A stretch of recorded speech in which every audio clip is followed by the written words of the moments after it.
মুর্শিদাবাদ বিশ্ববিদ্যালয়ে নতুন উপাচার্য। মুর্শিদাবাদ বিশ্ববিদ্যালয়ে নতুন উপাচার্য হিসেবে দায়িত্বভার বুঝে নিলেন ডক্টর জানে আলম। বিগত কয়েক বছর ধরে মুর্শিদাবাদ বিশ্ববিদ্যালয় গঠিত হয়েছে, তবে এখনো পর্যন্ত এই বিশ্ববিদ্যালয়ে স্থায়ী কোনো ক্যাম্পাস বা এই বিশ্ববিদ্যালয়ে স্থায়ী কোনো উপাচার্য ছিল না।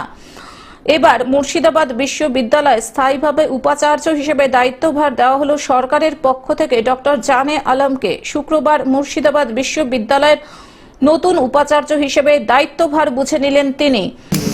দেখুন, আমার যে কোনো জিনিসকে এগিয়ে নিয়ে যাওয়ার ভাবনা হচ্ছে, আমি আজ যা করবো আমার টার্গেট হবে কাল যেন বেটার করতে পারি।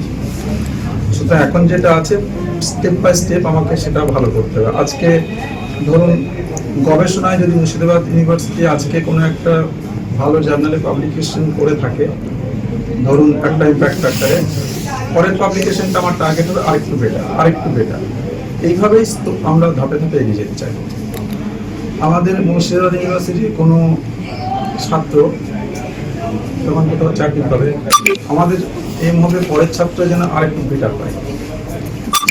মুর্শিদাবাদ থেকে রক্তিম সিদ্ধান্তের রিপোর্ট, গ্লোব নিউজ। এখন থেকে গ্লোব টিভি দেখুন আপনার স্মার্টফোনেও।